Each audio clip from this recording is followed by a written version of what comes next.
people who join the cops, or the vast majority of people who join the cops and want to do the job, they're good people and they want to do the right thing, and they signed up to do the right thing for the community. And then when this is your organisation, you don't want to be a part of it. I was an operational cop for nearly 17 years, specialising in general duties, organised crime and training. Now I've got nothing left except to be another has-been making videos on YouTube. I don't know everything there is to know about policing, but I can certainly share some knowledge. Okay, so today's video wasn't what I'd planned, but it popped up on my screen. Corrupt sheriff promises to destroy cop's career. Another video by Midwest Safety. Alright, so when it comes to corruption, look, there's no issue with making mistakes on duty. Got no issue with that. Everyone makes mistakes. I've made heaps in my career. Any errors of judgment, no issues with that. That's just part of being human. But when you're consciously making decisions that you know are wrong, you're corrupt. And it's not cool. At just past 1 in the morning on December 18th, 2024, officers from the Urbana Police Department stopped a suspected drunk driver who was allegedly swerving between lanes and remained stopped at a green light for over 10 seconds. If they haven't already, they will soon find out that he is the active Champaign County Sheriff Matthew Melvin, ranking well above the officers pulling him over. And I have been in this exact situation where I've been called to someone driving all over the road, no headlights on, middle of the night, and when I finally caught up with them and did a breath test and they went positive, it was a off-duty cop, unfortunately, and a high-ranking one. It's not something that was what I wanted, but look, that's the way it is. But it's particularly dangerous drink driving, and being a cop doesn't justify you doing it.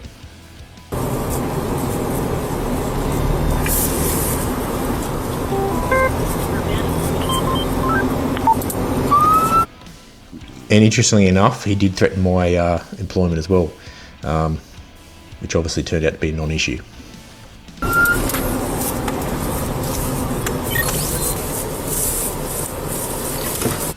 So yeah, I mean, he stopped this bloke stopped literally in the middle of the road. Yeah, there's no question that he's intoxicated, or definitely something sus going on. But yeah, that's classic drink driving.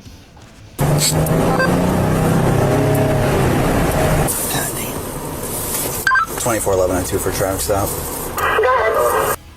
I'm going to be out on Jefferson. The initial officer is a new recruit.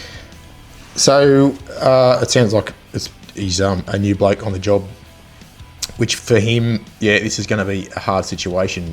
He's going to be intimidated by this ranking boss, and it's going to be difficult for him to go in. But what he may have already done is conducted checks on the car, and then thought, you know, because the checks are linked back to certain people, and then obviously those records link back to different organisations too. So he may already know at this stage that he's pulling over a off-duty cop, so he could be prepared. With just over a year of experience, while the secondary officer, Sergeant Sean, has worked in the same jurisdiction for nearly 25 years alongside Matthew. And you know what? It always seems to be the bosses and the higher ranking doing this stuff. And is almost certainly very familiar with who he is. How you doing tonight? Good, how are you doing? Doing pretty good. I'm Officer in the Van Police Division. Oh, so you can see the spew all down the window. So this is, yeah, he's off to a good start. The reason for the stop is you're kind of all over the road back there, and then you were stopped at a green light. Right by both circles. Yep. Yes, sir. All right. You can smell an alcoholic beverage, and there's vomit. I don't know what's pouring out of the car. It looks like it's pouring out of the back of the car, like steam or smoke or something. On the side of the vehicle right now. Really? Yes, sir. You have a driver's license on by chance? Yeah. No, it must just be the exhaust, so the car must have just been recently started. Where are you with? What was it? Where are you with? Urbana PD. NRC 24, I just got a response back on your 7. RO does have CCW. Yeah, so that's his checks coming back now. Ideally, you want to do them before you make the stop, just so you can get the information before you make the stop, yeah, just for your own safety and so you can prepare for what you might be coming into. You're clear.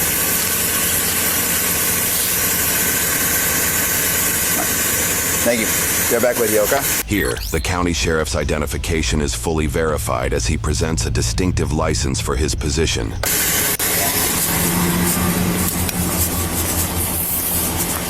Well, smell it? Yeah, there's vomit on the side of the car. There is. Yeah, I mean, he's hammered. Have him step out. Yeah. No mess around with it. Okay. Yeah, and look, these guys are straight on it, which is really good to see. All right, sir, I might be step out of the vehicle. Really? Yes, sir.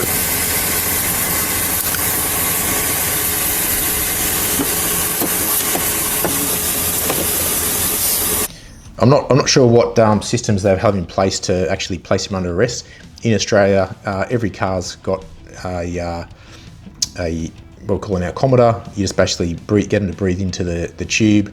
It gives you a rough reading as to how far over the limit they are, and from there it gives you justification to make an arrest, and then you take them back to the station where you conduct a proper scientific test, and then from there they'll get charges.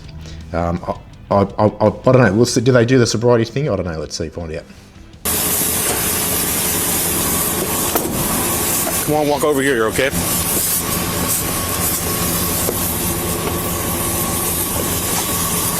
Matt, what are you doing? What are you doing? Yeah, so you don't want him to do that. You'd probably get in there real quick. I mean, you know what he's grabbing. I mean, I know he's a cop, but you just don't know what he's doing in there right now. It's definitely still a risk. Oh, okay. All right. I just want to make sure you're not grabbing something, all right? Really? Going over here. Oh, it's all right. Move your wings flat, okay? Oh, me. What's that? Really? Really what? We're just going to go over here where it's flat, Matt. We're going to do some tests, all right? No. No what? What? I said we're going to walk over here and do some tests. No. So you stay right here. Stop right there. You got a gun with you? Don't act this way. Don't. Sheriff, don't. The officers ask about his gun. Yeah, and you can see the cops here. They're pretty disappointed in what they're seeing, and look, it's, to be honest, it is very disappointing, and it gets you very angry when you see your bosses, who often are going after young police for minor things, and then you see them doing this. It's you get them offside real quick. Not just for safety, having a gun in the vehicle while committing an OVI offense is a serious felony and could cost the county sheriff his right to carry. We're going to do some tests, okay? All right. Yeah. All right, so let's walk. Call? You can make a phone call. All right. Officers sit in silence for 10 seconds while Matthew goes through his phone. I have a feeling what he's trying to do is he's sort of perhaps trying to ring maybe their supervisor to try and to let him go, but I don't think it's going to work for him. Amazing. Another 10 seconds drags by. Where do you want to take me? What's that? Over here to this pavement to do some tests. Okay. All right. All right. Can you stand on over here? No. Okay. You know what?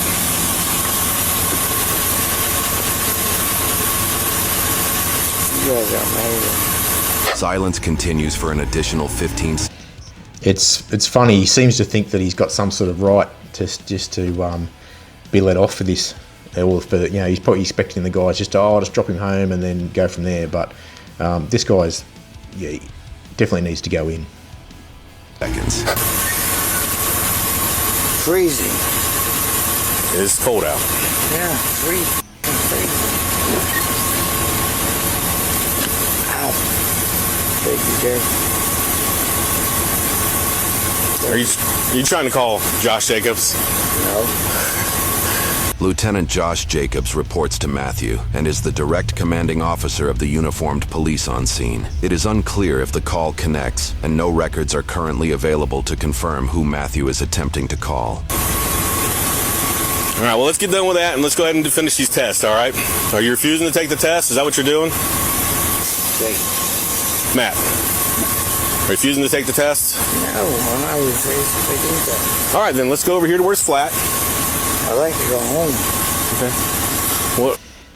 So I assume it's probably the same in the US. So if you're in Australia, if you refuse to undergo roadside testing, whether it's some sort of assessment of sobriety or whether it's just a alcometer test like I was talking about before, if you refuse, then it's just you're under arrest straight away. We'll do this testing first to make sure you're okay to drive, man. It's just strong smell of alcohol. You can't drive very well, and there's puke all down the side of your car. I'm not puking down outside my car. There is. No, there's not. Yes, there is. There's not. Okay, so we're going to do some tests to make sure you're safe to drive. If you're refusing to take the test, we'll be placing you under arrest for OVI. Really? Yes. They're absolutely amazing. I'm asking you to take some field sobriety test, Matt. Can you do that? Silence goes for another 25 seconds. All right, let's get our stuff done first here, and you can make some phone calls. I assume OVI is operate vehicle intoxicated, or something similar to that. If you know, just chuck it in the comments down below. Calls here in a minute, all right? What's that? All right, once we step on over here, we're going to take some field sobriety tests, all right, Matt? Are you refusing? Really? Are you refusing to take the test? That's what I'm asking you. So I think what he's trying to do is trying to delay them making that, or delay them from doing that roadside testing. Maybe trying to get them to change their mind, but the guys here, they're rock solid. Then yeah, they're just cracking on with it. It's good to see.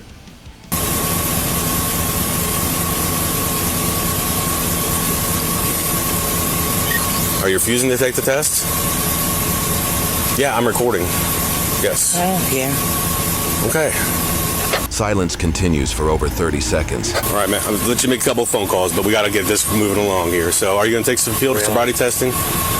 We need to do the field sobriety test, all right? No. So I wouldn't personally let him allow him to make these phone calls, and the reason being, there's no, I mean, at least in Australia, there's definitely no legal requirement that you let them do it at this stage. But there's also an operational reason to make sure the testing is done basically as quickly as possible, because that way you're going to get the most accurate readings, accurate assessments in terms of how intoxicated he is. Now, if he's delaying it, there's definitely grounds to say that he's now obstructing police if he's just making these phone calls or pretending to make these phone calls. Are you refusing to do them? Yeah. Okay.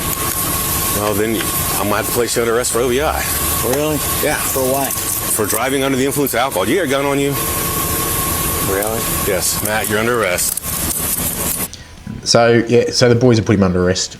That's good. And from here, you can search him, and if you've got grounds to believe that there's something else in the car that he shouldn't have, then you can search the car as well. Don't you resist. Don't. Really? Not. Stupid sweatshirt caught us. You're amazing. Thank you. Other hand, please. Other hand, please. Don't resist. All right, guys. You're amazing, you guys. Thank you.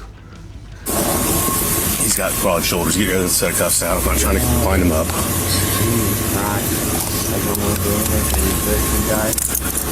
don't think you are. You think I am? I said I don't think you are.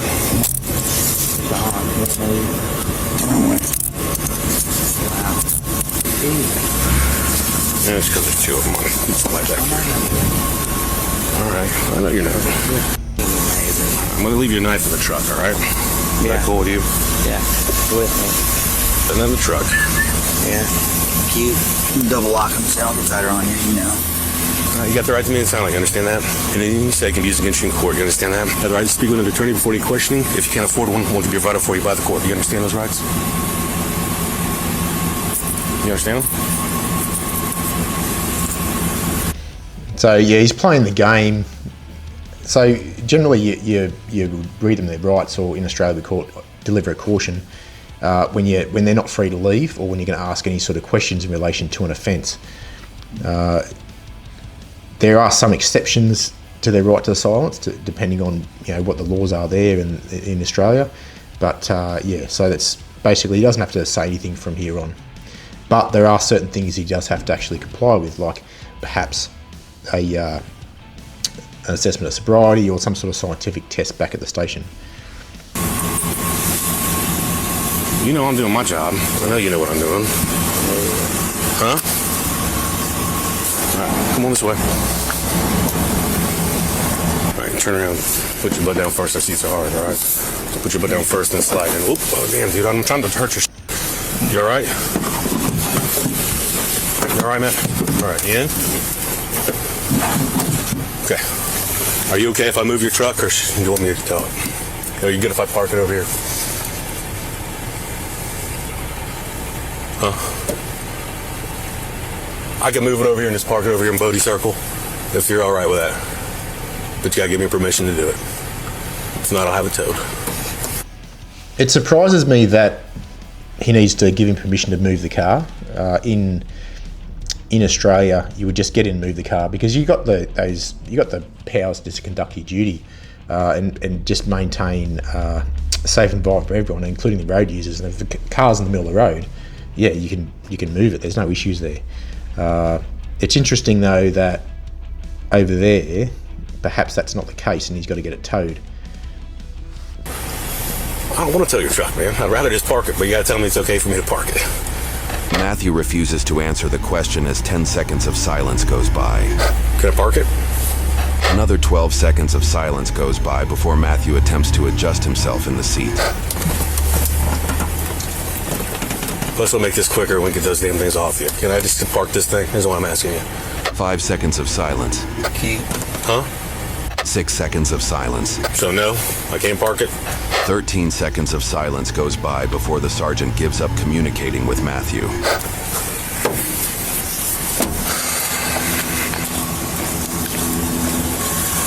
Jesus Christ. And this is the thing about policing, is bodily fluids. Would you want to move it? I don't know. God, it's disgusting. It's not in the car. You got deputy coming up. Yeah. They keep going. I'm parking it. So I think that, and if you know, just chuck in the comments down below, but it looks like there's two different, there's the sheriffs and there's the police here, and they're two different departments.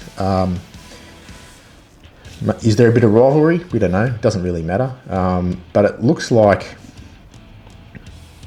the sheriff just drove past and didn't want to give him a hand. If that's the case, that's pretty ordinary. Yeah.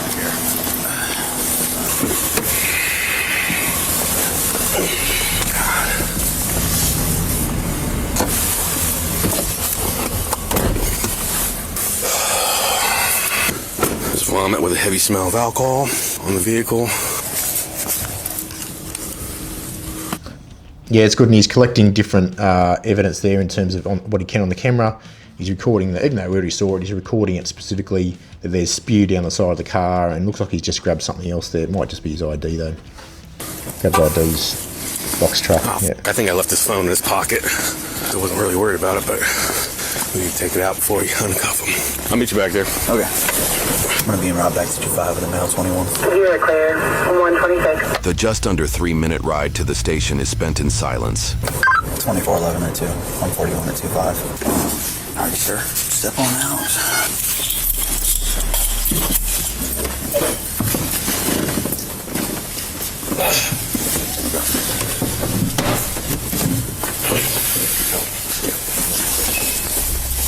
You want to lean this way? Yep. Good.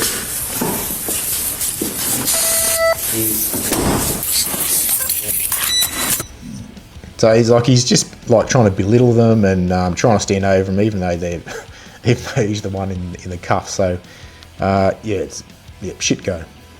This way. One in here. Alright, let's real quick, man. Let's couple things in your pockets and we'll get those things out.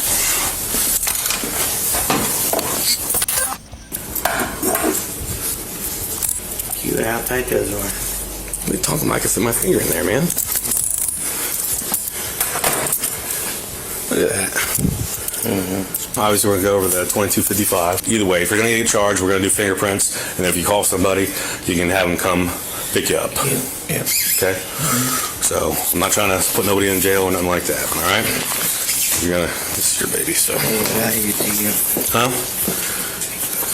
All right, here's your copy. You want to follow along with it? 11-9. All right, let's start reading. You're now under arrest for OVI, operating a vehicle under the influence of a drug or combination of them, operating a vehicle under the influence of a illicit controlled substance or illicit metabolite of a controlled substance. Operating a vehicle. Hold on a second. Wait till she's done talking so you can hear everything clear. We're just going to restart, okay? Start over. You're under arrest for OVI, operating a vehicle. So in Australia, we do the same thing. We call it a form of demand. It's basically something you read out to them. It's just instructions about what their rights are, what they're in custody for, what they're required to do, what they're not required to do, and stuff like that. And then from there, in Australia, we would conduct a scientific test to get their blood alcohol limit. Influence of drug or combination of. Yes, sir. Operating a vehicle under the influence of a illicit controlled substance or illicit metabolite of a controlled substance. You have to pay a fee to have the privileges reinstated. Amazing. If you have a prior. If you take any chemical test required by law, your higher driving privileges will be suspended immediately. And you will have to pay a fee to have privileges reinstated. If you take a chemical test, you may have an independent chemical test taken at your own expense. Okay. Any questions on that? Nope. Okay. Run this thing, get it fired up. And I'll run through the process and you can refuse. So it looks like what we call a BAS, a breath analysis system, but it looks almost exactly the same as ours actually.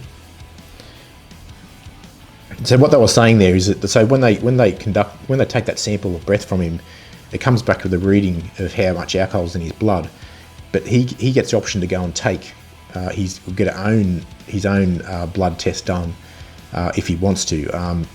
Now, I haven't personally ever seen anyone do that, because generally what happens is the blood comes back at a higher reading than the actual breath test, so it doesn't happen very often. When I get there, obviously, if you refuse the test, your third driver's license will be suspended for a year. You understand that? Secret. We just took a call from. What's your social security number? I'll call and get it. Start working on a ride if you want. You gotta wait till. All right. Or you take the test. No. The breath test. Okay. It refused. Yes. Yeah, and refusing to take the breath test is basically. The penalties are basically generally the same as what it would be if you got the highest reading. What? Why are you drinking why are you driving after drinking this much? Why am I kidding you? I can't believe you're kidding me, making me in this situation, man. Yeah, and that's totally right. Like, people who are, cops that are doing the wrong thing think that they've got some sort of right to have this all brushed under the carpet and for no one to know about it. And they think that the people who are doing the right thing are what we call snitches or stitching each other up. But it's him that's doing the wrong thing to the cops, putting them in that shitty situation. It's just it's a low act, and then to have a crack at them, yeah. You puked all over your car. It smells like alcohol. You can hardly walk. So don't be like you're kidding me. I can't believe you put us in this situation. I hit no instead of yes on the refuse. It'll go. Yeah, and a real team player wouldn't do that to the boys.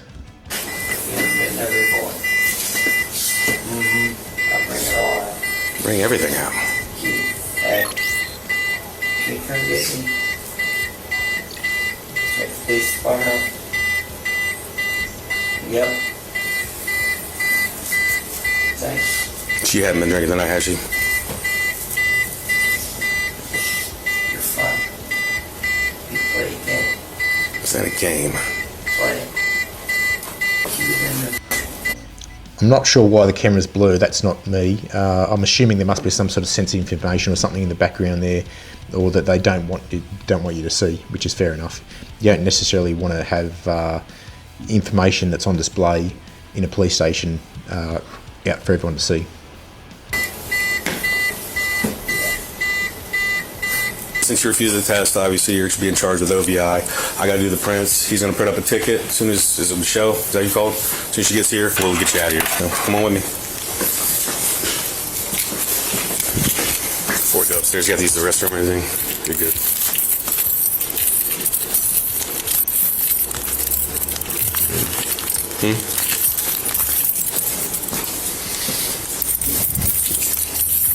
I'll follow you. Come on. I'll follow you.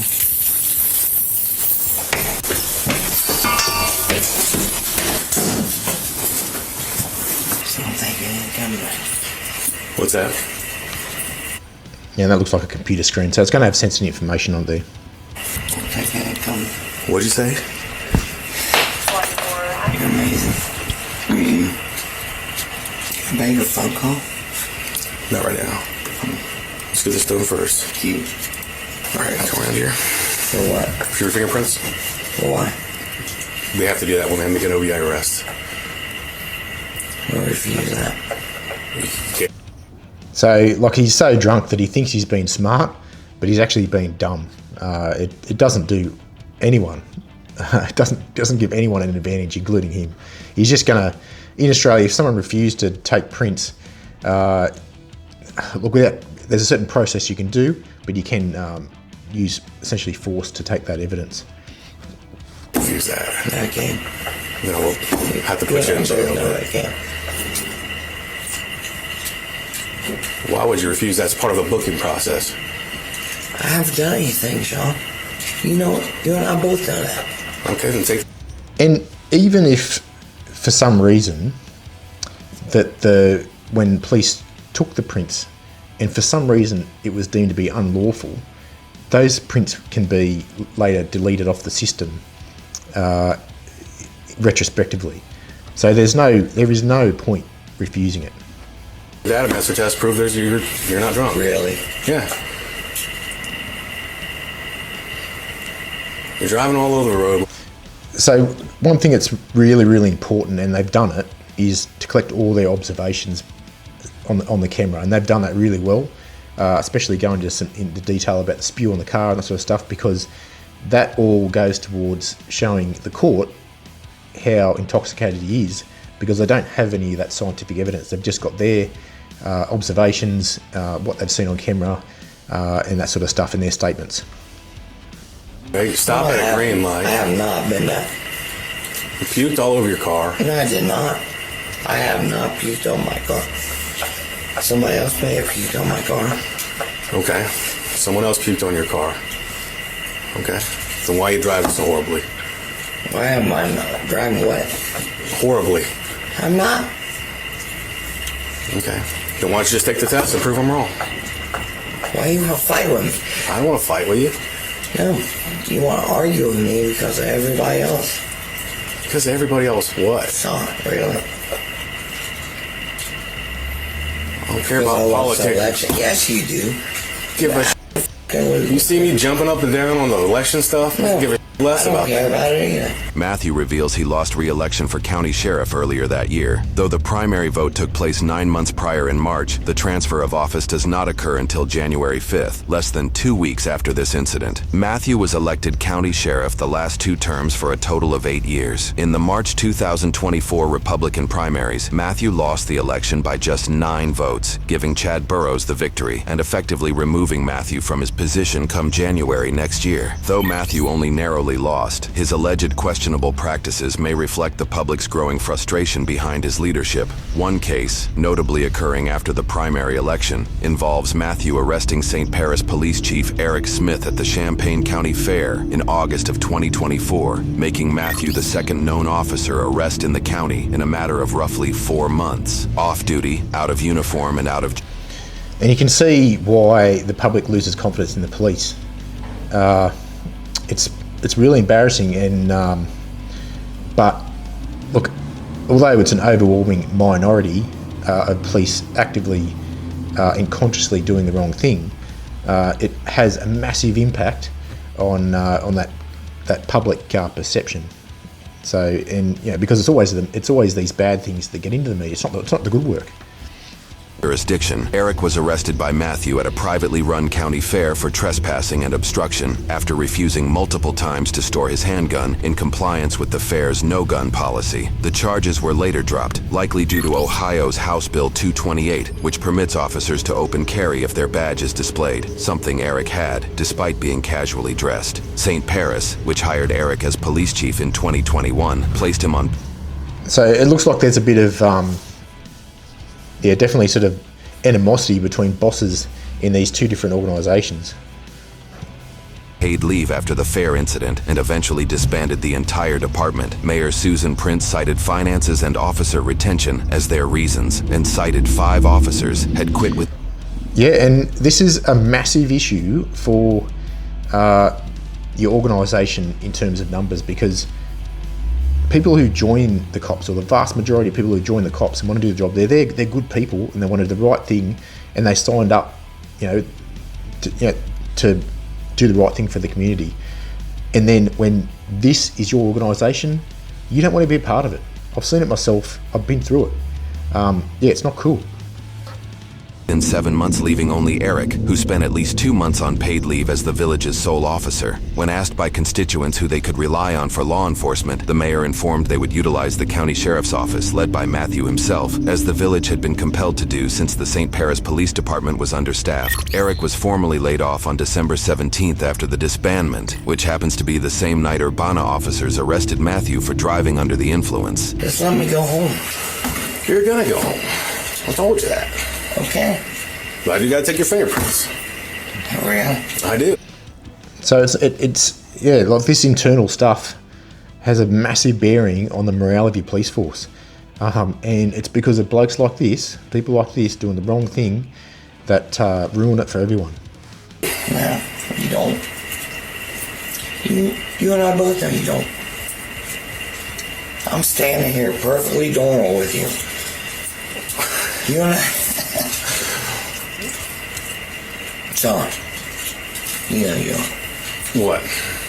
I'm standing here with you. I understand you're standing here with me. Okay? I gotta take your fingerprints, man. No, you don't. Yeah, I'm not gonna fight you. I'm not gonna freaking roll around on the ground with you to get your fingerprints. Let me go home. So you're refusing to get fingerprints? Yeah. Without resisting arrest? Is that what you're saying? I'm not resisting. Come on, man. Refusing to fingerprint likely wouldn't result in a resisting charge, but it could lead to obstructing justice. In this case, it can be argued that Matthew's intimidation is preventing the sergeant from performing his duty to assist in the investigation. You want me to call you boss? Yeah, definitely. So it's all this sort of behaviour. It's restricting the officer, from doing his job properly. And if that's the case, then you've got that argument that he's obstructing police or hindering police, depending on what you want to call it. But it's just a matter of building that little picture about what's really going on. And what would normally be a 10-minute rest, take it back to the station, breath test, out the door, see you later, is now turned into probably hours of just this pest making life and their job harder. They ain't gonna answer the phone right now. It's 1 in the morning, man. You're silly. Huh? Because you guys are being silly. Why'd you call somebody for a ride home?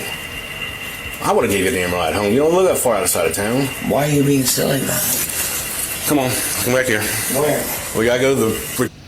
Yeah, and this whole situation could have been totally different, right? Even so, if he gets pulled over, he gets tested, he goes positive, and the guys could have dropped him back home. It's like, boss, yeah, you screwed up, but we'll drop you home, okay? But this whole, it's like they're just conflicting enemies now. When this boss has just done the wrong thing by them, and he should treat it that way. In the booking room while we wait. I'm just gonna put you in the interview room. Here. I understand that. We gotta get your tickets and stuff typed up.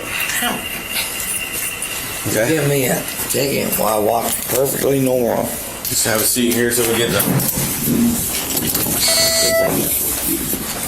After officers leave Matthew, just over 10 minutes goes by before body cam footage returns. And then your citation is going to be for operating a vehicle under the influence of alcohol, all right? So your court date's going to be Friday morning at 9 a.m., yes. Get you one more. We're not trying to hem you up on all kind of crap, man. So, all right. So, all right. So, it's in violation of 333.01A, the of the codified ordinance of Urbana. You're beautiful. Your court date is, like I said, Friday morning, 9 a.m. You have any questions about that? What's the phone number for you, sir? I'll have fun. Any questions about any of this? Let's get you out of here. 19. We're outside, releasing him. Two-banger today, huh? Two-banger? What was that? Huh? Thank you. Yeah, no problem. All right. Have a good night. Okay. Matthew faces one charge of operating a vehicle under the influence, a first-degree misdemeanor, and has pled not guilty. He was released on a recognizance bond with a 1-year driving suspension under implied consent laws, meaning he cannot drive until at least December 20th, 2025. The original prosecutor for the case recused himself, likely due to conflict of interest, and a special prosecutor was assigned instead. The case is still pending trial, during which time... Yeah, and this is those situations. So basically it sounds like the prosecutor personally knows him, and he's basically sort of said, hey, this is a conflict of interest. I can't prosecute him because there's that potential or perceived conflict of interest where the prosecutor's not going to do his job to the best of his ability in prosecuting that matter. So yeah, it's good that he steps back and just goes, hang on, I'll have to get someone else in to come and deal with this one. Sergeant Sean retired from the force after working in Urbana for 25 years. Matthew faces up to 6 months in jail, fines up... And then what's happened? That officer's just had enough. Like, he's just probably, so assuming he's just had enough. He's like, been doing this 25 years. This isn't fun anymore. I'm not enjoying it. I'm now locking up. People are supposed to be on my side. And it's just this constant snowballing effect. You've got less staff, the workload gets higher, which means you lose more staff because they've had enough, and it just snowballs and snowballs and snowballs, and then what? Just reach that crescendo where you've got no police. $1,075 and a license suspension of up to 3 years, though he may be allowed to drive with an ignition interlock device. If caught driving on a suspended license, he must serve 3 days in jail, at least 1 month of house arrest, and could face up to 6 months of confinement, up to $1,000 in fines, a 30-day vehicle impound, and an additional 1-year license suspension. On May 16th, 2020. Yeah, so often there's quite harsh sentences for driving offences, and the reason being is that, especially when people persistently commit offences, driving offences, there's only one way to stop them. It's to put them in jail. And they can be a significant danger to the community when they're out driving around, especially intoxicated or really high speeds. So yeah, the only way to stop them actually committing the offences is actually to put him in jail and physically stop him. So what do you think? Did the cops do a good job? I reckon they did a really good job. And that's setting a really good example for other police. So if you're an officer and you're watching this video, follow their example, not the boss's. Those guys should get an award for that sort of, they should be encouraged, and they should get an award for it. It's really good to see. Don't forget, if you like the channel, hit the subscribe button, hit the like button, hit the bell icon, and we'll see you in the next one.